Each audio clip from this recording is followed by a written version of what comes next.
ওই দেখা যায় জলঙ্গি নদী।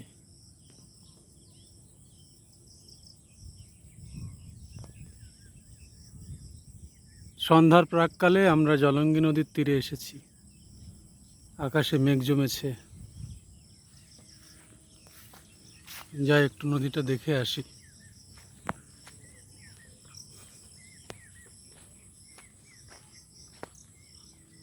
ওই যে দূরে জলঙ্গি নদী।